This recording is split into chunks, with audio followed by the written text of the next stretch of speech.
Ladies and gentlemen, welcome to the Ango Show Live. It is April 15th, 2025, and today we got a big show lined up for you. My name is Ango, and today I'm joined by Billy TKO and our good friend Omer from Real Take Wrestling. And man, I am super excited to talk professional wrestling. You know, it's funny, Omer, you said it before we even went live. You said, it feels like every time I come on your channel, it's before WrestleMania. And I love it. I love what you're doing on your channel. Guys, if you're not watching Omer, he is a very fun content creator to watch. He does videos and live streams and all that good stuff. One of my favorites out there. I'm just so glad both of you guys are here with me today, talking about WWE Raw, talking about WrestleMania. Obviously, it's a very big week. So let's just kind of, you know, kick things off before we get into the shout outs and everything that we need to do. Billy, Omer, I don't care who goes first, whatever. What'd you guys think of Raw last night?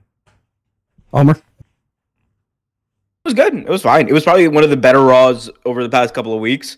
As you guys will all find out, I am very down on this build to WrestleMania.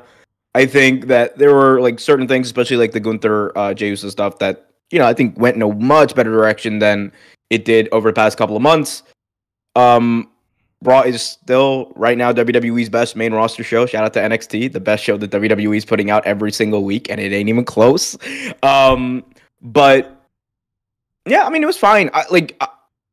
We can get into it later. I'm kind of at a place with main roster WWE where I'm just I expect a certain level of spectacle and stuff, and it's pretty formulaic in my view. But it's still a fun thing. I still enjoy watching wrestling, so I'm not going to get too down about it unless one of these two riles me up, in which case you'll get unfettered Omer. Well, so really quick, Billy, I just want to respond to that. How can we get Omer to storm off the show today? I don't know. Do you want to try and test it and figure it out? Yeah, we'll see. We'll see how we can make that happen. You could play Triple H's flagrant interview. That would probably get me to pop off the show. All right, ladies and gentlemen, we're going to roll the clip. Triple H on Andrew Schultz Flagrant Podcast. That's it. I'm agitated. I'm out. Yeah, it's starting to agitate me. I love it. I love it. I love it. Trademarked. All right. But no, to follow Omer, yeah, no, I actually agree in some sense when you talk about formulaic. I think especially starting yesterday, right? I think this build to WrestleMania has just been it's just kind of drawn its own path out, and it feels super long. And Ango and I, we've discussed it before, but fatigue starts to set in. And now, you go into a Raw like yesterday and you almost expect something big, but nothing really crazy happened or anything like that. But again, they followed the pattern to get them to WrestleMania. So I think I did a post or a watch along yesterday, and I rated it a 7.5 out of 10. It did everything that it needed to. It pushed it forward. I just, being the go home show to WrestleMania, you felt it could be bigger. Yeah, I definitely agree with that. The chat is telling me to turn my volume up. Is that an issue? I don't know. You sound decent on my end. Guys, is my audio? I mean, I can turn up the output gain. I just did that. You sound good to us, I think. Right. It might just be the output on the other end on the stream. Okay. Yeah, I mean, I just turned that up, so hopefully I'm not clipping or anything like that. It sucks because I can hear myself in real time, but I can't hear how it sounds on the stream. I'm glad that you guys mentioned. I'm glad that you guys mentioned the formulaic thing, because WWE and the word that Omer used very specifically was spectacle. And to me, that's a no-brainer. WWE at this point has been doing so good with that, where it's the expectation is, okay, give that to us on TV. They haven't been doing that. Last year, they did it with Raw. And I talked about this on the stream the other day with, The Rock and Cody. And I just feel man, we didn't get that with Cody and Cena this year. And, I mean, Omer, I'm being honest with you, bro. I agree with you. It's not... The build is solid booking and it's logical, and I give them the props that they've gone about it logically. I see you rolling your eyes a little bit, but we can argue about that. a little bit. Yeah, we can argue about that for sure. But I do think WWE just didn't do anything exciting last night to really amplify my excitement for WrestleMania. Even the closing stuff with Seth and Roman and Punk, like for the triple threat match, I thought it's good stuff and it's fun, but they didn't go balls to the wall this year for WrestleMania. And I think when you compare it to last year, that's the difference, I would say, I mean, it's not even they didn't go balls to the walls. I think they just didn't go. And I'm not trying to say that there's not stuff on the Mania card that I'm not personally excited about. Like Jacob Fatu, the prospect of him winning a title in WWE alone, like gets a nerd like me excited because I'm a huge Jacob Fatu fan. Yeah. Always have been ever since he was in MLW and all that stuff. But like to me, I'm like the main stories, right? Like if we're talking about like step-by-step logical storytelling, the main stories going into Mania are the Naomi and Jade stuff, which I think Naomi is like proven that she is like best character work she's done. Fantastic star, right? She's great in the ring, great on the mic. She is blown, I think, everyone away with her and what she's done over the past couple of months. But you have the Jey Uso Gunther stuff, which we can get into that later, but has been very hit or miss, I think. They've done some stuff recently with like that beatdown of Jimmy, which in my view, I mean, it only made Gunther look really fucking cool to me.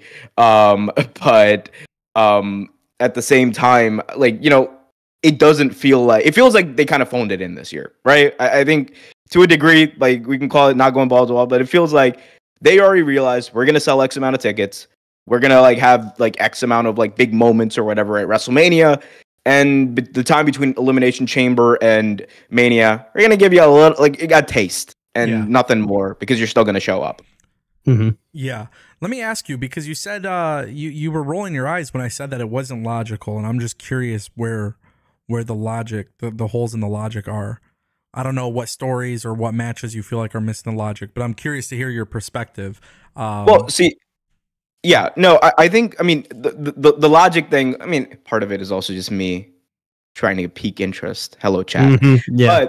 But in all seriousness, I do think that maybe it's not so much logic, and maybe I will concede that point. But I do think that it is more along the lines of we haven't really seen, or at least I haven't seen something that like week to week, that week to week build isn't there, right? And I think that is fine when, you can wrap up those like loose ends or whatever.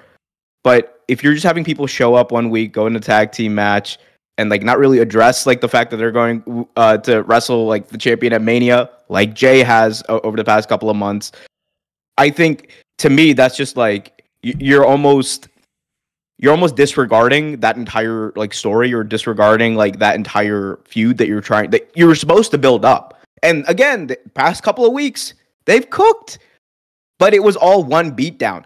Similarly, you look at the Cody and Cena stuff, right? Okay, there's a story there. Cena says, "I am going to destroy professional wrestling," at which point Tony Khan, the Dynasty, said, "Hold my beer." But like you got like you got that, and then Cody's coming out here like the fans are like, I am with the fans and I am here to fight for the fans. And okay, cool, you're here to fight for the fans. Great baby face, all that stuff, we get it. But then I'm like, even the fans don't want you to win though, right? Because like they're chanting for Cena, and sure they'll boo Cena when he's there, but everyone is gonna want Cena to win. Yeah. So I'm like, is Cody really doing this for the fans? I don't know. There's a disconnect there for me. Yeah. At least with the big matches. Right. Sure. But when you say continuity, like on a week to week basis, can you give me a specific story that's missing? Like that's going Jey Uso and Gunther. Jey Uso and Gunther basically before that beatdown. Jey Uso and Gunther had very little interaction with each other. Like, you had weeks where Jay would like not even acknowledge that he was like, they would acknowledge on TV. Pat McAfee would be like, "Yo, Jey Uso, he won the Royal Rumble.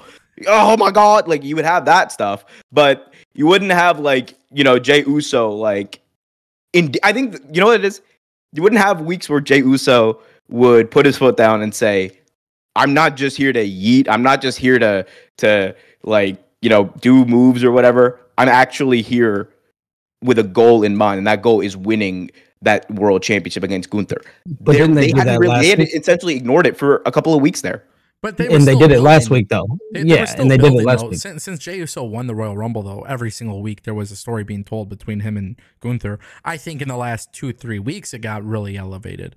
But even from after the Royal Rumble, he was definitely out there making it clear, like, the road to WrestleMania. So I think the issue, Omer, is not whether or not they were doing it. It was. I just don't think they were doing it to the taste that you like, which is okay. It's fine. I mean, that's wrestling, man. That's how it goes. Yeah. I mean, but yeah, sorry, go ahead. No, I was just going to say, just like to be clear, though, I think for a lot of these stories, I feel like really in the last 3 to 4 weeks, we have seen a much bigger improvement, which is interesting considering like, and I appreciate this from WWE, but also at the same time too, it kind of angers me with WWE, like Damian Priest and Drew McIntyre. It's a very logical match setup, right? Very logical. There's a lot of reason why they should be brawling and fighting, right? But I feel like what we got in the last 2 weeks really made me more excited about it than, a month everything ago. That happened before. Yeah, exactly. And I do feel like the only storyline, honestly, that I could say from top to bottom that's really intrigued me since it appeared on TV and they really went after it was actually Jade and Naomi because of Elimination Chamber. And from that moment on, I feel like they really took that one up and really ran with it. But there's definitely, a lot of stuff that we're going to talk about. I do want to get to a couple super chats. And of course, this is going to be a fun dialogue. I love it. Thank you guys for being here. Of course. Salino Channel just kicking things off with 100 rupees. He says, for me, women's tag team title match is a wrong decision. Instead, they should have gone with a fatal 4-way title match. Lyra against all odds and Liv and Raquel falling out. The women's tag team match, in my opinion, is the one that's like the least exciting for me for sure. WrestleMania. But that was also the one where it was just like, I feel like they just kind of threw it on WrestleMania. And I think, like for a fact, like, Bayley and Lyra, there's going to be like long term after that with those two. And I think that's like the story that they're probably trying to tell. I don't know. And they're just kind of throwing it on WrestleMania just because. Yeah, I mean, Omer, I'll let you respond to, or Billy. But I just think to not have Chelsea Green on this card and Lyra, Valkyria, and Bayley not being a singles match, but instead we got the women's tag titles, I feel like it's just kind of like, whatever. Because they've planted the seeds for Chelsea and really, you could do Chelsea and Zelina Vega. You could do Chelsea and Mia Yim. You could do so much with the women's U.S. title. And then, of course, I think you have to acknowledge the Lyra and Bayley story. Roxanne Perez, that was dropped. That could have been a triple threat. That could have been, there could have been a variety of stuff that they did with that story. So the women's tag titles to me is just like the one where it's like, okay, you're trying to get Liv and Raquel on the card. Cool. Man, you can't even get, like, Alexa Bliss is not even on the card. Like, this is, honestly, it's so disappointing to me to see that this year's WrestleMania does not have Alexa Bliss. After watching the Royal Rumble and she gets that massive pop, I just have a hard time understanding, like, you don't have Chelsea Green, you don't have Alexa Bliss, Lyra Valkyria is not defending her Women's Intercontinental Championship. The women's mid-card titles are not being defended at WrestleMania, but the women's tag team championships are. And the way that they're doing that, too, by the way, was just a random, women's tag team match thing to set it up. To me, how do you not have Alexa Bliss on this card after the pop that she gets? And by the way, they've teased the Wyatt 6 with Alexa, and then they dropped it. The only thing I could think of is they do this women's tag team championship match at WrestleMania, and Alexa Bliss and Nikki Cross and the Wyatt 6 go after Raquel and Liv, and maybe that sets up the Judgment Day versus Wyatt 6 storyline. But other than that, I do think this women's tag team championship match really shouldn't be on the card at all, and I think that's actually probably the worst storyline going into WrestleMania 41.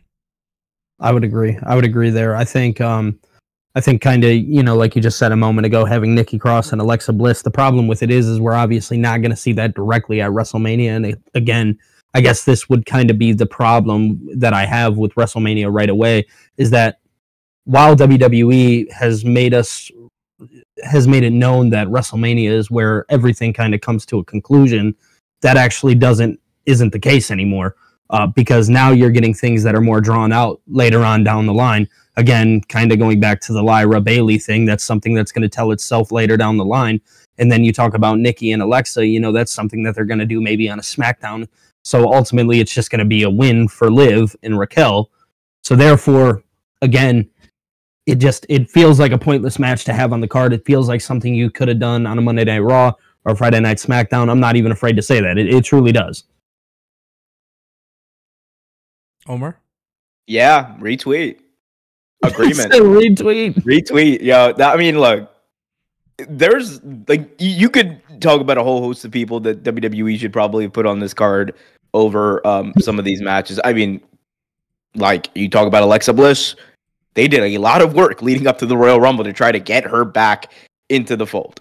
And it just seems like everything that they maybe had planned or had thought just got dropped. Is what it is. That happens. But Alexa Bliss is a big enough star, and the bigger priority for WWE right now. $5. She sells enough merch that I'm sure that they could have found a place for her on this card. Absolutely. The ones that get me a little bit more riled up are like, the easy, like Alexa Bliss is an easy one, but like another easy one, like Roxanne Perez. How the hell are we not talking about Roxanne being in a feature match at Mania? Not only not being in a feature match, but not even being involved really. Well, he's, I think Ango said it a little bit ago, just kind of dropped the ball there with her. Yeah, you had her go in there at the Royal Rumble, had this massive showing, go out, and I think she broke the record for the longest time, at least in a women's Rumble. I think maybe even in a men's Rumble. But regardless, that was a major showing. She was the second to last person eliminated from that match, and you follow it up with a whole host of nothing. That was supposed to be something you're building towards, right? That was supposed to be something you're supposed to tell that story, even plant the seeds of Roxanne Perez is here and she's going to make an impact whenever her time is comes. But I don't know, man. Looking at this card right now, it's one of those things, man. If I wasn't a fan of a lot of these wrestlers too, just on a personal note, if I hadn't watched their careers beforehand or watched their careers outside of WWE, I would kind of look at this and be like, this is a fun exhibition show. And a lot of and that's not to say there's not good storylines, but I think that part of the issue that WWE keeps running into, or fans, I guess I should say, keep running into, is I do think that there is a level of complacency with WWE in that they and especially around Mania, because you have that's when you have a lot of these mixed tag matches or these big 6-man tag matches or ladder matches. I think it's just kind of let's just get people involved, get names involved. Rey Mysterio versus El Grande Americano. I am not opposed to that. It's a shout out to Chad Gable and Rey Mysterio. I would love to see that match, but I'm also is this Mania worthy? Right? What else could have been here? Right? Because Billy, you mentioned it. Mania used to be the end all be all. Yeah, the end all be all, where storylines end. But however, in the world of Triple H's WWE, where storylines never end and we're always in the third inning somehow, it's not, right? Yeah. So I kind of want to, because while I say that, I actually think there is a bigger realm of this that we're kind of living in. And when I say that, I'm talking more or less about just it all revolving kind of around one storyline. WWE itself has kind of revolved itself around one storyline, and that storyline being The Rock, right? So, Ango actually titled, the stream talking about it yet. Not your time. You don't want me to yet? Not yet. Your time is not now. Your time is not now, buddy. It will. Okay. Because I will go into it. Your theory. I will go into it. Time. You have a theory, but it's a long, drawn out one. So hold on. Yes. Okay. But we're only just right. Yeah. Apparently. But even just to draw it out real fast, more or less, I think WWE is just telling you right now it all revolves around this one thing. You know what I mean? It does. And when you get to your theory, I will definitely agree with you because it ties into what Omer is saying. The one thing I do want to preface everything though, before we even get to Billy's theory, because I actually don't agree that Billy's theory is true, but the premise that it does carry everything surrounds one story is true.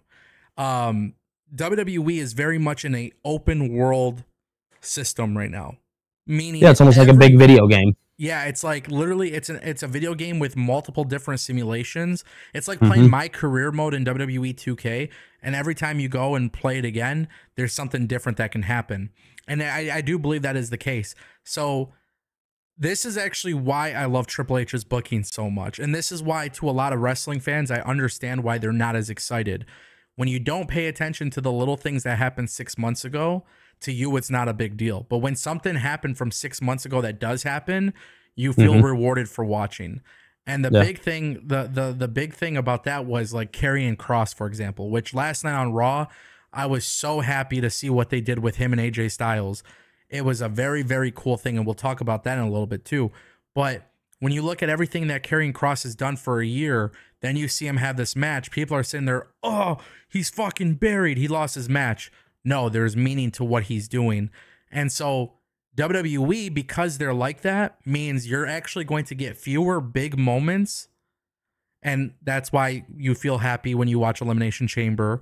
That's why you feel happy when you watch some of these PLEs and those big moments happen. But the big moments don't happen on TV all the time anymore. It's just like you have to keep watching and keep staying tuned, and you're constantly in the third inning. That could be problematic, but that's kind of the issue, right? That's fine, Ango. There ain't nothing wrong with that. I'm all for long-term storytelling. I'm wearing a Hangman Adam Page shirt right now. Yeah. Like, all right, well, I am all for it. I got no problem with that. My bigger issue with the way that the main roster WWE is formatted right now is that a lot of the times nothing progresses week to week, right? And I do not watch wrestling in the same way many people do. I'm a maniac. I consume literally every like morsel of wrestling I can, and that's probably part of the issue, because like I'll be watching SmackDown, for instance, which I think you can all agree is probably WWE's weakest show that they put out every single week, to put it lightly. But like for a lot of the time, like things that happen on the show either don't matter the next week, right? Or you'll have like one thing that will matter like 3 weeks from now, 4 weeks from now, 5 weeks from now, right? And there's nothing inherently wrong with doing that for specific stories, for big stories at a time, but constantly doing it with everything, I think you risk like, disengaging people like me, right? Yes. And I think long term you risk disengaging people who watch for that spectacle, right? Yeah. Because how much like longer is it going to be until something else pops off, right? WWE is red hot as a business. Like, there's no doubt about it. I will never deny that. They are red hot. They're as popular, I think, that as they have ever been. But the issue becomes, like, we'll find this out over the next couple of years. At what point do a lot of the people who are really into WWE, into the vibe, into the aura, into the spectacle, at what point do the more casual people move on or be like, well, something else is capturing my attention now, right? So I think that's where they run the risk of losing people. Yeah, and not to cut you off, because I do agree with you. I actually made a video on this about a year ago or 2 years ago on, I want to say more Ango, or maybe it was on my main channel, but I said there is a risk to the way that Triple H does things. Now, the video I made, I want to say was 2 years ago, and so far since it's happened, WWE's business has gone up. So I do agree with you. It is definitely risky.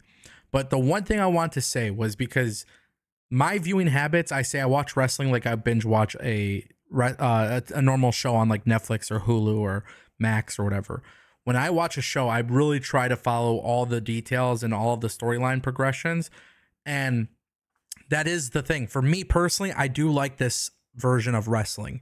There was a time when AEW used to do it as well, to be honest. And that's when I actually loved AEW as much as possible, because I was constantly hooked in every week to be like, what's that little detail that I missed, right? Mm-hmm.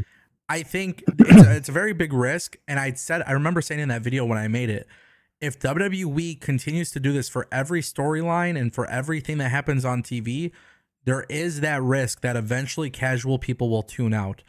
But because business is so hot and the attendance is so good and the merch sales are so good and everything is going so well for them, and it's been 2 years since I've said this, I'm curious if a lot of people who are watching wrestling now are not watching it as much for those big moments, but they're watching it as, hey, it's Monday night, traditional sitcoms and other TV shows kind of suck.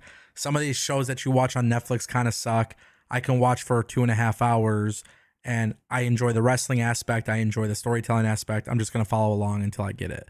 I do think some people are changing their viewing habits with professional wrestling. Obviously, the jury is still out on that. But I did want to say for sure, it is a huge risk because you are trying to capture people's attention. And it's not just about WWE versus AEW and New Japan and this company and that company, but WWE is not lying. When Triple H says publicly, hey, we are competing with sleep, we're competing with sports, we're competing with family errands that you got to run and things like that. Like, you are literally competing with time.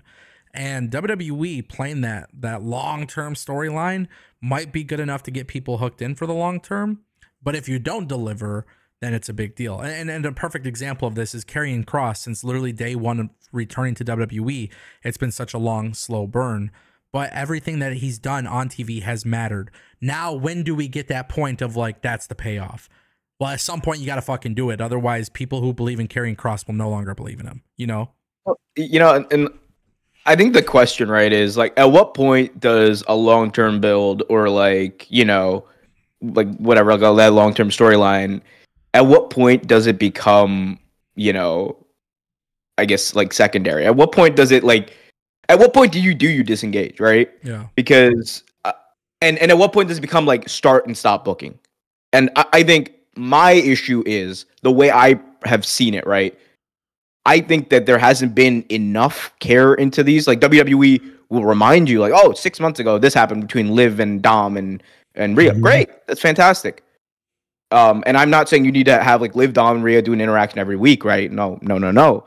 But it just seems like a lot of the times, like WWE will just completely disregard things for like months and then expect you to come back in like already ready to see these things. And the issue is, if it wasn't as widespread, like the way AEW, like you said, Ango, used to do it was like a lot of it was like their main storylines, right? Yeah. Like some of that would bleed into like some of the more minor storylines with like the Dark Order or whatever. But like when Hangman Adam Page would like look in the mirror would break and all that. Like there's so much to read into there, right? Yeah. But you weren't doing that when you were watching like the Lucha Bros versus the Young Bucks. You weren't doing that when you were watching, like whatever other match, right? And I think where WWE, in my view, is messing up is just like from an entertainment standpoint is I think that they are in the mindset, and maybe this is me trying to get into their minds, which is probably the wrong thing. I think they're in the mindset of, well, we can just come back to this whenever, and then like they just don't give enough care into it in the months to follow. Like I think the Liv Dom stuff has been like probably the biggest like thing of this. I'm like, what was the payoff of that?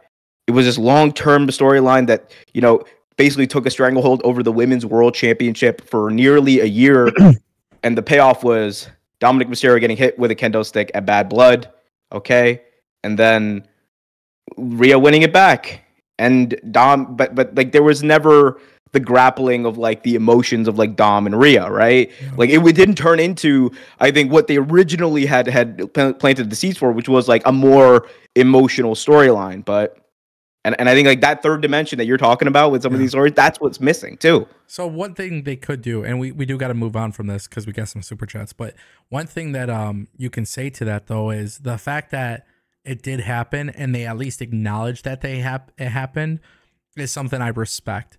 And I think maybe that's just naturally me respecting it because I know Vince was never like that. Vince was always really, really bad about that. And I remember talking about that a lot.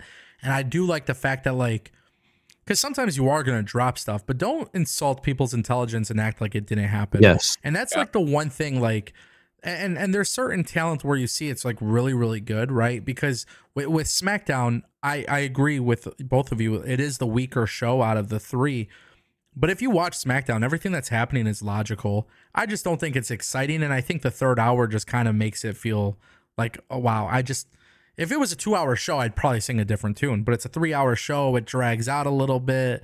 But everything that's happened on there, especially when you look at like Jacob and Tama Tonga and Solo and stuff, like it all makes sense, But at some point, like those little details, I just appreciate the fact that they're hey, it's acknowledged. And it's a good excuse, by the way. If you do want to drop the storyline and then eventually get back to it, or maybe an injury gets in the way and you got to kind of put it on the shelf a little bit, I do like the fact that WWE could go back to it.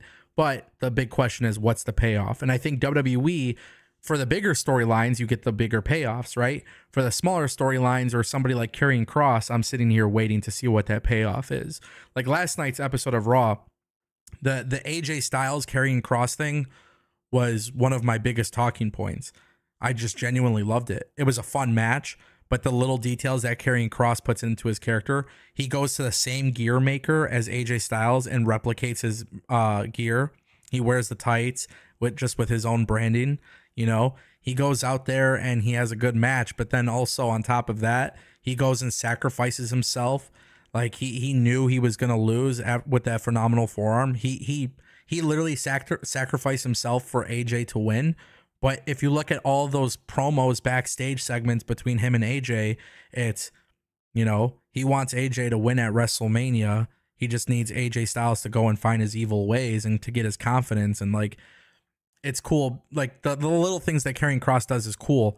And he's always been good with the little things. And now we finally get to see him wrestle. About damn time. But like, what is that leading to? And that's where WWE does have to get a little bit better. It's like, okay, you're doing this cool small stuff, but if the Karrion Kross storyline was for the world title, they would knock it out of the park, right? They would probably go balls deep and like really, really put that out there and go hard with that story. But because it's not, like, no, we could take our time, you know, and that's what I don't like. I do want to get to some super chats, and then I do want Billy to share his theory. Myra dropped a $4.99. She says Naomi and Paul Heyman carrying the major storylines of WrestleMania on their back. I definitely agree with that. I think Naomi and Jade is a wonderful build. They've done a really, really good job with Naomi to the point where it's like, I want to see her actually beat Jade and go for the world title. I don't have faith they're going to do that. I think we know that they're probably going to have Jade win, but so that's kind of one thing. And then the Paul Heyman stuff is carrying a major storyline, but the fact that John Cena or Cody Rhodes isn't is probably like my big. After John Cena turning heel, that should be the thing I'm the most excited about. But is it? You know? Yeah. So I don't know. That's just an interesting point. For sure. Shout out to Myra for the super chat for $4.99. Tolino Channel dropping 100 rupees. He says Karrion Kross's arc is interesting, similar to 98-99 Taker style sacrifice. Also, Kross injects face positivity on AJ, and loss to Paul will break AJ's mind. Yeah, I mean, if Logan Paul were to beat AJ, what I would like to see is AJ beat Logan Paul. I feel like AJ deserves to win at WrestleMania. He doesn't have them anymore. I would love for AJ to win and actually turn heel. And I know some people don't want to see AJ turn heel because of last year before he got hurt. He was like a heel, then he was babyface. Like it kind of seems like he flip-flopped a little bit. He had the new heel music, and then he came back and he's got the babyface music. If he turns heel, my boy's gonna come out to it's the Styles Clash. Yeah. Bro, yeah. Listen, I want AJ to be heel because I do want him to go for the world title, and at some point, you know, AJ, I don't know if they'll do it, but I do think AJ deserves at least one more run before he calls it a career. It doesn't have to be in 2025. It doesn't even have to be in 2026. But if you create him if you make him as a heel and you know, at the top of the card, kind of like what Drew McIntyre did, not even always having to wrestle for the world title, but being at the top of the card as a heel, like. Heel AJ Styles in like 2017, 2016 was that is like an underrated run right there. Yes, when he was underrated. Yeah. Shout out to Tolino Channel for the super chat. JJ dropped a $5 super chat. No comment associated with it, but shout out to JJ for the 5. And then I think that was the last super chat. Let me just make sure. I know you guys got more thoughts. Let me hear. Y'all want to cook me? Cook me. Let's go. Yeah, Darth Bane. You know, I'll give you guys a reason. AEW better than WWE. MLW better than WWE. TNA better than WWE. Cook me, chat. Let's go. Oh my God, you crazy, bro. This guy. Crazy. Darth Bane dropped $4.99 says, "What if we get a curveball and Roman is the one who sells his soul to The Rock? Cody ended his historic run, so Roman helps end Cody's run." Okay, yeah, I think that's an interesting super chat, and I think the best way to handle that super chat would be for Billy to knock our socks off. Oh, jeez. Put me on the spot. Yeah, we're going to put Billy on the spot. Listen, Billy has a theory. And, Omer, I'm curious to hear what you think. I've heard this theory. And I'm going to be honest with you. I'll just spoil everybody, and I don't believe that this theory is true. But I'll tell you guys what I like about it, what I don't like about it. So, with that said, Billy, the floor is yours. Geez. Okay, so kind of following on Darth Bane's super chat, talking about Roman. I'm going to get into that in a second, but the one thing I really want people to focus on here is I want people to focus on the objects in the mirror may seem closer than they appear. So this is a very long, drawn-out thing, but I just want to break it down simply for you guys. So the title of this is Jey Uso is selling his soul, and I am a firm believer in that. I actually believe that this has been a long, drawn-out thing, and the reason why I say that is if we go back in time, we remember that. Do you guys remember when we laughed at The Rock when he walked out at Bad Blood? We laughed. We thought it was hilarious. What is this guy doing? He's just putting these, what? Come to find out, there's actual logic behind it because everything that happened with John Cena, the hand pointing, everything, right? So I want to take you guys back to the Raw on Netflix, the premiere. Do you remember how we thought that Jey Uso walking out with Travis Scott was just like one of the funniest things? Like, oh, he's smoking on camera, he's doing all of this and that, and whatever. It doesn't make any sense, but hey, it's Jey Uso and Travis Scott, and we'll just let it slide. And then it goes to the back burner, right? Okay. So I want to fast forward a little bit further up to February 1st, and I want to fast forward to the Royal Rumble. Who was the last person that was in the Royal Rumble with Jey Uso? Well, it was no other than John Cena. Exactly. Mr. You Can't See Me. And if you guys remember the end of that match and what it felt like John Cena had just almost kind of like given up, as if he had given this position to Jey Uso. He comes in the ring, he gives him a big hug, he appreciates him, but then immediately after goes on to tell us in a press conference, literally right after, that he is entering the Elimination Chamber because he believes that that is what is best for business. Okay, so we know that we are 1000% getting John Cena in this Elimination Chamber. So let's fast forward there. We get the Elimination Chamber match. And in this Elimination Chamber match, John Cena ends up picking up the victory. And then pretty much it comes down to he turns heel. And then The Rock kind of does this thing, and then he puts these up. You guys see? Everybody can see that clearly, right? Okay. So he puts the two up. Now, a lot of people are like, well, what does that mean? Who does this involve? Is there another person? Yeah, there is. One thing that I want to kind of pinpoint at and really go home about is that when Jey Uso won the Royal Rumble, we all, as fans, turned on him. The yeet no longer became this fun thing. The yeet is like, oh, well, he's doing the yeet, but he can't wrestle. You know what I'm saying? So then the fans instantly turned on him, the same way that they did John Cena. John Cena was this big baby face that everybody, but now he can't wrestle, right? Cody Rhodes said it. Oh, John, nobody's ever told me that I can't wrestle. Okay.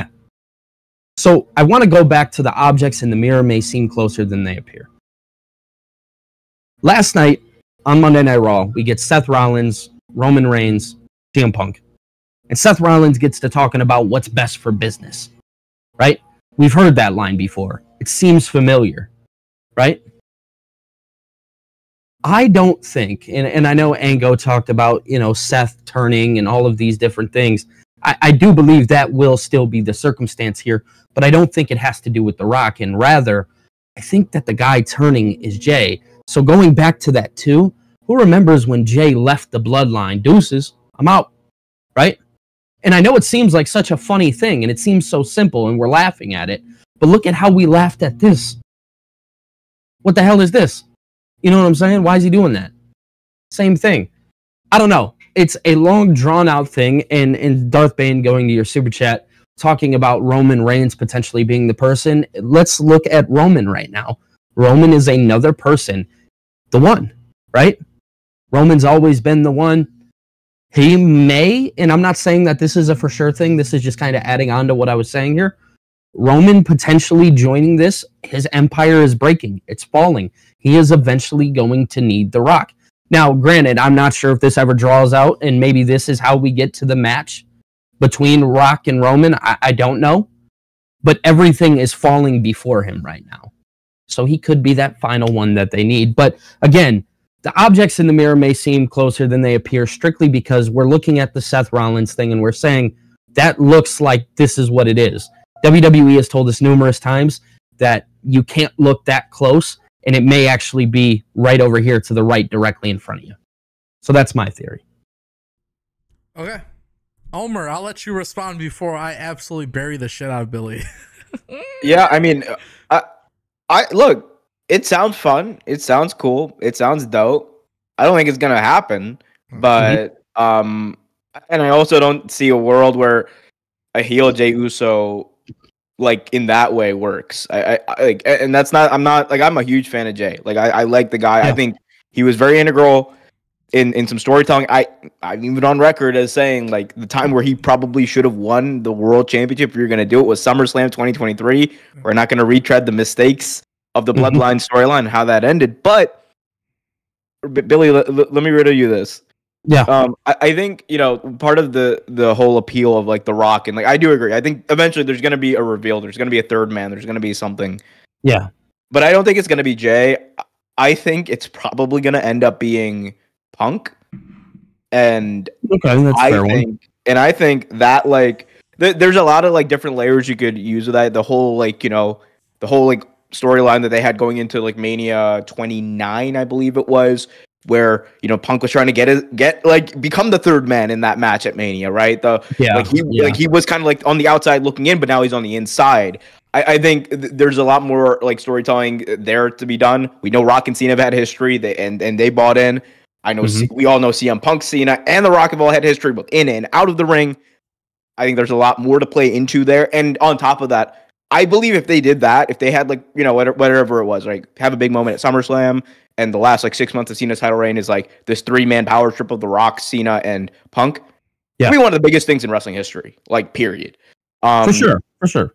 And I also think that it also has like a chance to explode, and I think that's like the probably the most intriguing part of it. But again, I'm not saying that I wouldn't enjoy what you said. I just think I don't see WWE one going in that direction. I also just don't see that working out. Yeah. Yeah, so this is the thing that I love about Billy's theory, and I was just bullshitting, by the way, when I said I was going to bury it, because I wasn't. Bury it. I wasn't.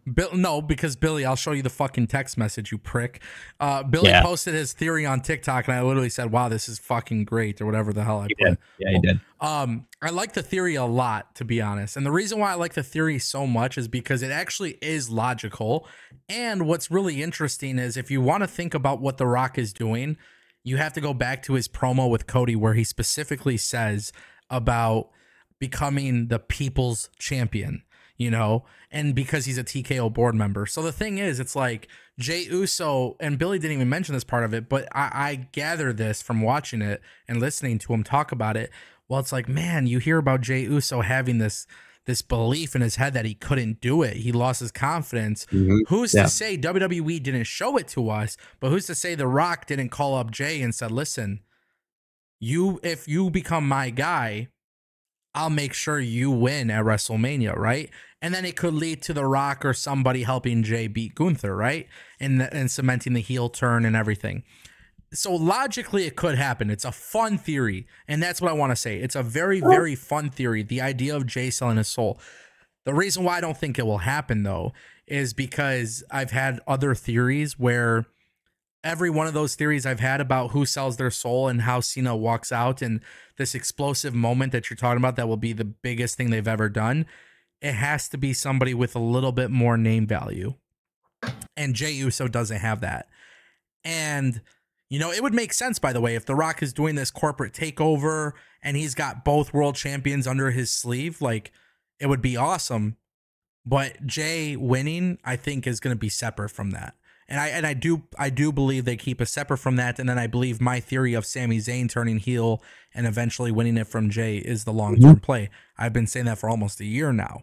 So, like, literally, I love the idea of the theory. I just don't think WWE will do it. And I don't think it's the right move to make because Seth Rollins, Drew McIntyre, CM Punk, those guys selling their soul, being alongside Travis Scott and John Cena to close WrestleMania 41, it is going to be a very, very defining moment. Yeah, on the surface, that I see what you're saying. On the surface, like Drew McIntyre, CM Punk, again, I think that just goes back, and I'm not going to be super argumentative about it, but I do think, like, on the deeper end of things, like, it's supposed to be the shock factor, because we talk about moments, right? Omer kind of brought it up. We talk about things being shocking. Like, I hate to break it to you guys, CM Punk doing that doesn't necessarily shock me, because everything that's happened to CM Punk, it only makes sense. Right? It's a little bit different, though, with Punk coming in as this, oh my God, I love WWE now, and I'm really good friends with Triple H now. And what did CM Punk say when he came into WWE? He's not here to make friends. He's here to make money. Boom. Yes, I will agree 1000%. But again, those things, we talk about the moments and things like that. They don't necessarily add up. And you talk about Drew McIntyre. We're already seeing him on this run. You know what I mean? And everything that he's doing. He doesn't necessarily need that. You talk about, the reason why Jey Uso could necessarily need this is because he's always been little brothered, right? I don't know about you guys, but being little brothered is the worst thing in the world. Yes, Billy, but here's the thing. Jey Uso is an organic babyface who got over. For sure. So was John Cena. Yeah, but it's a little bit different, though. It's slightly different. It is because we talk about the time. I agree. But when you look at Jey Uso right now, like, the company doesn't really need him specifically to turn heel. Very true. Very true. And like especially I said, from the business perspective. Yeah. Right. I like the idea, though. I do like the idea. It's not a bad one. And Billy, honestly, on second thought, I hate it. It's stupid. You never work in this industry again, kid. Yeah. Got it. Omer from Real Take Wrestling, I'm out of here. You're starting to agitate me. Yeah, that's like, I'm trying to get him to say it live. The one thing that is interesting, though, and this was another part of the reason why I don't agree with Billy, and we talked about it on the stream. I said that whatever this Rock group is, whoever it is that's aligning with the Rock, it's gonna be somebody that is a full-time competitor. It's somebody that we're gonna see on TV all the time. But then also, what I really love too is Roman, I don't think should be turned back to a heel. And watching Roman, Cody, and like these Avengers for WWE go after the heel group is the right business model. It's typical Marvel, right? It's like you have the good guys, your bad guys, So I don't like the idea of Roman turning heel, and that was the only flaw that I have with your theory. Where I'm like, I know you're saying like with throwing the one up and stuff like that, and it makes sense and it's logical for sure. It's just, you can't do that with Roman Reigns. This guy is, you can't. If we want to talk about throwing ones, what did CM Punk do when he walked out of AEW? I'm just saying. Okay. What did CM Punk do when he was at War Games Survivor Series? Go to sleep. So CM Punk is not selling his soul. He's going to sleep after WrestleMania Night 1 main event, and we will not see him Night 2 because he'll be sleeping. Because he put the go to sleep signal. Everybody throw up the ones. CM Punk didn't. Mwahahaha. Great theory, Billy. Chat, let me know what you guys think of that. Tolino Channel dropped a 100 rupee super chat. He says, months ago on the Ango show, we talked about the IWC and actual audience and money market. What's your comment on Triple H's comments on the IWC? I think everybody who's offended by it is soft, to be honest. I think Triple H is 100% accurate. I think the IWC is a very loud minority. You don't disregard them completely. You never disregard any paying customer, but a smart businessman should always pay attention to the people who actually spend the money. And the IWC, I do agree, is a very, very, very loud minority. I think it is very clear. Me and Omer were just talking about this before we went on the air, right? Like, you could tweet something out and somebody will literally say, oh, well, you said this, or like, you thought this. And it's like, wait, what? Like, what are you talking about? So like you can't really trust that everybody is genuine with social media. And I think the real genuine consumers are the ones who are willing to put money into their product.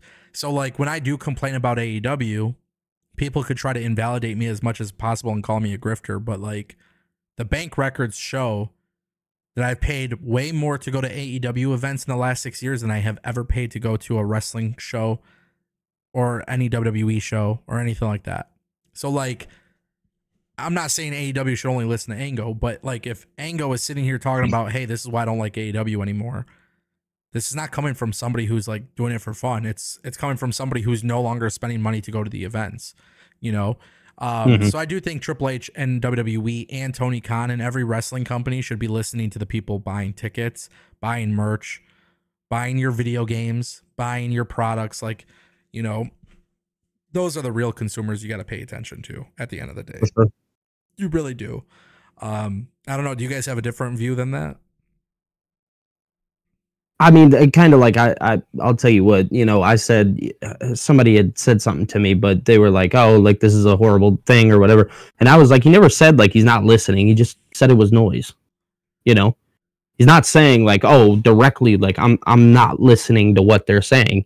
It's just saying like, hey, this is just noise. And I may take some of it. I may not, you know, it's kind of already things that we already knew. And he just said it out loud. Yeah. I mean, no, I agree. I think, I mean, I am a little bit more critical of Triple H's comments. Is not necessarily because like, oh, these are the most inflammatory things anyone's ever. Tony Khan said like similar stuff, and again, part of it is true. Like you should not be strictly taking advice from people online. At a certain point, you got to ignore the noise, let the stories play out, and the discourse will be what it is. And it's again, I think MJF even said like, what's like what 30% of the fan base, so who really cares? But I do think, you know, it is like a bigger problem, like I think for Triple H, because the perception is that he does take a lot of, you know, the IWC, but like more hardcore wrestling fans for granted. I think that is a perception that is like out there, that is, whether or not it is true, we can debate that, right? But it's out there, and I think a lot of people do believe that to be true. And you know, I think, you know, as someone who works in like PR, right? Like I look at Triple H as someone who, he's really good in these like settings because he is off the cuff and it's you know, he's like not polished, but he and he's like had a career where he's like had to be a good orator and speak like very eloquently and all that and engaging. But I do think there are moments where it's like, you know, a little bit of media training would have done him a little bit of good. I think this probably like is not the worst example, but it falls under that for me because I'm just like, it's Mania season. Don't give people a reason, you know. It's one of those things, right? It's like one of those, you don't need to be like tight and like not talk about it all, but like also understand like where you are, right? Because on top of that, you have like other comments that you made that are, you know, getting people a little riled up. Whether or not that's right, that's for a different time. But like, you know, like the number one thing you want to focus on, right? You want to drive that point home that it is Mania season. Tune into Mania. Tune into Mania. Tune into Mania. It is one of the very few things, as annoying as it is to listen to, that Tony Khan gets right. That man is on message whenever he's talking. Because he's like, Wednesday night, AEW Dynamite. Yeah. Wednesday, like, yeah. But he does. He comes out very loud. Just quickly to put a button on this. I think, you know, I do think Triple H probably needs to find a better answer to that question because, like, he's, you know, he's like, it's not something that's just come up like this one time. He's been asked like similar things in the past. I do think that he probably like I just don't know how it serves them, right? I understand it's the truth, that's fine, but you also, when you're playing this media game, when you're playing like, you know. Yeah, why would you feed the fire is all I'm saying. Yes. Yeah. So for sure. That's 100% an accurate statement. And by the way, I think you kind of hit it on the head with the media training thing. I will say this, and I know this is not a popular opinion, but I do appreciate, even though I do think Tony Khan is fucking annoying as hell on media scrums. I also think Triple H is annoying at media scrums. And I also think Dana White is fucking annoying on media scrums. But the one thing I will say is this. If Tony Khan, Dana White, and Triple H all had media training, I would actually fucking hate media scrums even more. Because there's a reason for this. Tony Khan is annoying and he gives you a non-answer and he'll just promote his show. Triple H sometimes tells you things without actually knowing what he's like really saying. And Dana White just doesn't give a fuck. So Dana White is at all, right? At all. WWE is kind of reminding me, like Triple H is starting to remind me of Dana White. Absolutely. A little bit. He's starting to remind me a little bit of Dana White. And I don't know if that's a good or bad thing. So for me, it's not a bad thing at all. Even with Tony Khan and Triple H and Dana White, as much as I don't like their fucking media scrums, what I do appreciate is because they don't seem like they're getting media trained, I feel like it's pretty organic. It's pretty well, authentic. It allows them to go off the cuff. I do think, like, I don't think Tony Khan wants to really talk about controversial stuff. So when he gets a weird question, the easy answer is just promoting his show. Is it annoying? Yes. But I think that's just Tony Khan as a human being. Just like I think Triple H is like a human being. Because Triple H even did the interview, and I don't want to talk politics with you guys. Everybody has their own political views and stuff like that. But like Triple H was talking about Donald Trump. And like, it's kind of weird to hear Triple H talk about Donald Trump. I've never heard him talk about Donald Trump. But he was talking about Donald Trump and something about like, hey, whether you like him or not, he's charismatic and he's got heat and this and that. I don't really need... Like, I don't know, man. Like, I'm trying to learn about you as, like, the wrestling guy. And, like, you're on this podcast and you're talking about stuff. I want to learn these stories. Like, it was so cool when he was talking about WCW and DX and going into war. But then I hear these other comments. I'm like, man, like, you don't got to talk about that stuff. Like, no, like, we didn't come to watch this to hear your political views and stuff. Like, no wrestling fan cares about that. Yeah. So to me, it's like, you know, it's like with the media scrums and the media training. Like, if you give them media training, then it feels like it's too fake. You know, it's unorganic. With this, I think they're all fucking just weird, and that's just how they handle questions. And like, and people are all weird. Every single person is their own person. And I think this is just what we're saying is every person is legitimately their own person. Yeah. And I'm not. Hey, look, I'm just gonna say, I'm not saying Triple H like needs like full on like needs to change the way he's like does like his scrums or whatever. I just think he needs to be a little bit more polished than he is right now. Because I think for him, some of these answers at these scrums are just like, "Ayo, bro!" Like, so like, the thing is, Triple H is a very good guy when he's talking about like the business and the growth and everything. He's so awesome. But I feel like sometimes he gets a question about something where like he's kind of uncomfortable to talk about it, and he tries to talk about it, and then you could tell like it's not. You know, he's slipping up. Yes. You know, it's like the whole thing of like, and I'll throw it out there. When Triple H had the whole question, there was the question a while ago. It was like something about utilization of like different cultures or ethnicities or whatever in wrestling. I can't remember. I don't see color. I don't see color. Right. And like, I spoke to people who literally told me, they're like, I actually get what he's saying. I know what he's saying. Like, he's looking at it from, hey, we judge based on talent and blah, blah, blah, blah, blah. But it's like, man, sometimes the way you say, like, sometimes it could be like, you have the right idea, but you're just executing it completely wrong with the way you're saying it. And so I do think, like, man, if he was a little bit more polished and then Triple H is way more professional and better at these media scrums, it's like, I don't know, like maybe there is a little bit of like that fakeness associated with it. I don't know. But that was something that I thought was interesting with him making the comments about the IWC, because me personally, I'm not offended by it, but there's a lot of people who are. And the reason why they're offended by it is because they feel like they don't matter. And Triple H is right. I mean, they really don't fucking matter, but in the grand scheme of things. But like, you are the guy running the show. Maybe a better answer would say, hey, you know, we try to listen to all kind of feedback, but the feedback that we care the most about is the ones that are, you know, the people who are coming to our shows. We really try to listen to their reactions. You know, not to say that social media doesn't matter. I mean, of course it matters to a certain extent, but I think, you know, deep down inside, it's very easy to get on a keyboard and just say whatever you want. But those, you know, who spend their hard-earned money and come to a show and they just sit in silence, you know, we value that feedback a little bit more. Like, see how it's such a different answer than basically saying fucking. He literally used the word fucking in his answer. I don't know, but yeah, funny. Shout out to Toledo Channel for the super chat. David Primero dropped $1.99. He says third man is Jeff Cobb since Rock wore an NJPW shirt. Hold up. Are we? Ober's ready to cook, bro. Hold on. Cook. Let him. Can you hear Ango? Yeah, go cook.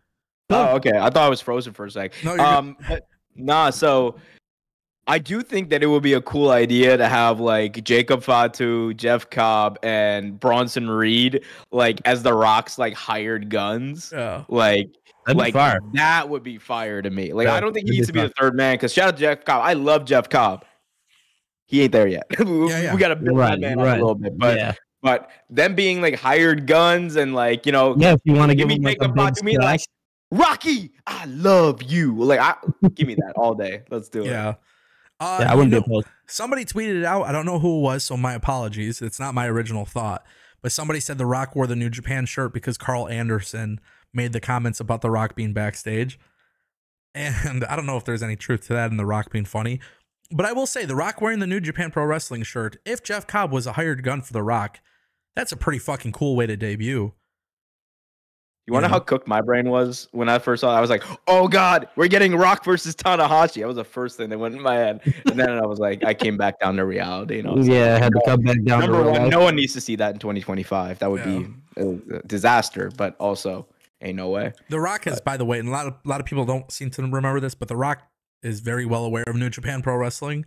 And he even used to tweet, or he had an Instagram post a long time ago about Ricochet in New Japan.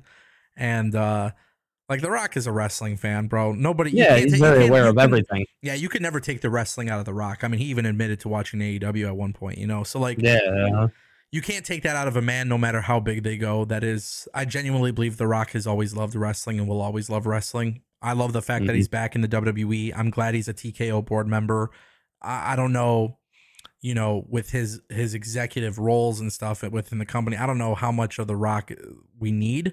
But the final boss, we haven't seen him since Elimination Chamber. If he has hired guns, Jacob Fatu, Bronson Reed, Jeff Cobb, I mean, that's a pretty fucking awesome way to put somebody on TV, That'd be a great debut for Jeff Cobb. Yeah, I don't think Jeff Cobb debuts at WrestleMania.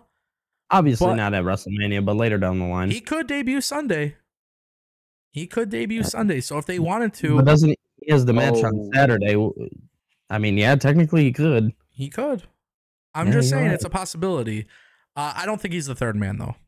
So I just wanted to point that out there. But shout out to David Primero for the super chat. We got a couple more super chats, and the chat is moving so fast, so I do apologize because I really am trying to keep up, but we're having some great convo. Kiro Ciro put $44.99, but it's in TRY. What is TRY? Yeah, he's from Turkey. Is that Turkey? Turkey. That's my that's my boy Keto. What's up, Keto? Keto, thank you for the super chat, man. Yeah, Turkish lira. I think that's interesting. Yeah. He says Big Omer is number one. Yes, he is. And thank you for the super chat, and thank you for showing love to your boy because nobody else here likes him. Okay, I'm kidding. I'm kidding. Keto doesn't like me either. He cooks me all the time in our group chat. I love you, Omer. You know that. Good guy. Yeah. DirectTube dropped a $2 super chat. He says, do you think a super bloodline is coming? No, I think a super faction is coming, not a super bloodline. Because John Cena and Travis Scott are definitely not related to each other. The Rock pulls out. Could you imagine like The Rock, like he like pulls up the family tree and then there's like, those, like overhead things. He just like lets down, like look, and then Travis Scott and John Cena are right on the right on like that. Book it, Triple H. Do it. Hi, Chief Travis Scott. He's at the top of the tree. Yeah, that's crazy. Chief Travis Scott. That's a good one. Yeah.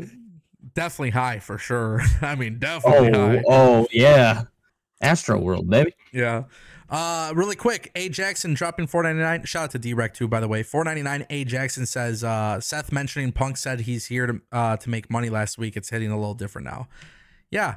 I think WWE, like I said, just the one thing I could promise is because we did talk about the build to WrestleMania not being as exciting. It hasn't been like crazy. I do believe WrestleMania night 1 and night 2 are going to be great events. I really genuinely have a lot of hope, like high hopes for this. I feel like pretty confident to say WrestleMania will be really awesome. But I think night 2 main event, that will be a industry changing shift. And as long as WWE delivers something of that magnitude, where it's a very big deal, they deliver a really big surprise, it's as I said yesterday on the live stream, if they deliver a really, really, really big moment to catapult us for the rest of 2025, mission has been accomplished.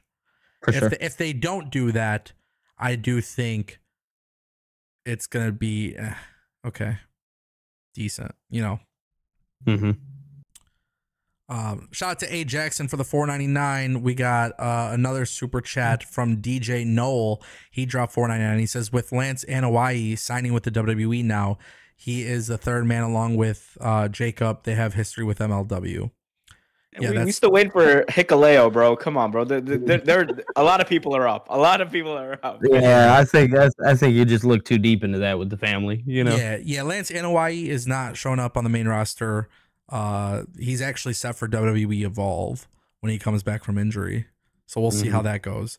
And Hikuleo, my friend Omer, let me just tell you, Hikuleo is set for a major push on NXT. Yes. I've been hearing this for like a year, bro. Come on. No, he is set for a major push. There is this belief that Hikuleo. Well, I don't want to speak about NXT Stand and Deliver. I don't want to spoil anything. And I'm not saying he's showing up as Stand and Deliver, but from what I actually heard internally with WWE was they didn't want to put him in the mix with Trick Williams and everything that they were doing. But after Stand and Deliver, WWE is pressing the reset button with NXT and call-ups, and that's really where the push stems from. Like Hikuleo is going to be having like an area. There's going to be an area where WWE needs a big man, and he's going to go out there and be that guy. Bro, like shout out to him. No offense. I mean, if we can get Tonga Loa up out of there and replace him with Hikuleo, give me Gorilla of Destiny on steroids. Like that would be that would be goal. What's wrong with Tongaloa? I was about to say Tongaloa. Hey, we don't got enough time. You ever like see a 3-hour stream would not be enough time. You don't enjoy it? You don't enjoy it? You ever see that New Japan edit where it's like WWE just signed this killer from New Japan and Tongaloa is doing the chop slap thing with Okada? Man, I would have much rather have them bring in like Bad Luck Fale or something. Like I'm just I like like I'm a big New Japan mark, but I was also like, man, that's fine. Shout out to him. Shout out to him. It's all right. Yeah, it's fun stuff. I love Tongaloa though. I don't care. As an OG NXT guy, what was his name in FCW? Danny Marlowe? Or Donnie Marlowe? Let me see. Fuck, what was it? Tongaloa. I just want to find out. It was something Marlowe, bro. I'm trying to think back. Donnie Marlowe. Yeah, Donnie Marlowe. So I was a huge fan of Donnie Marlowe because I was a huge Were you a huge fan of Camacho though? Yes. And it's so funny. How the fuck did they put a Samoan and make him Mexican with who was the one with him? Hunico, right? Hunico. Yeah. My God, bro. Bro. That is, look, peak Vince McMahon trash right there. Peak Vince McMahon trash. That is so funny. And then he became Sin Cara. How crazy is that? Yo, he got like... Bro, wasn't there like numerous Sin Cara characters? It was just him and then the one from CMLL. Yeah. Right? Am I right, Omar? No, it was it was him. I don't think it was Tongaloa. I think it was Hunico, right? Yeah, I think Hunico was he was Sin Cara Black, and then there was like regular Sin Cara. That was 2011 SmackDown. That was a trip. Remember when Sin Cara got released and then they just put Hunico in there? Yeah, that's what it was. Yeah. And you could tell because they had different tattoos. Yo, Vince McMahon did not care back in the day, boys. He did not care. WWE Vince 12, was bro. like, this is mine. So funny. Ladies and gentlemen, that's going to conclude today's live stream. We got to give a big shout out to our friend Omer at Real Take Wrestling. Please make sure you guys go click subscribe to him. He is an awesome content creator, and it was really fun just listening to you today. It's always fun when I have you on the channel, and I hope we can, all three of us, get back and do this more often. Tomorrow we'll have Phil on the channel. We'll talk about NXT and whatever else comes up. So, ladies and gentlemen, shout out to the boys, Billy TKO, Omer at Real Take Wrestling, and we'll see you guys next time. Peace. Peace.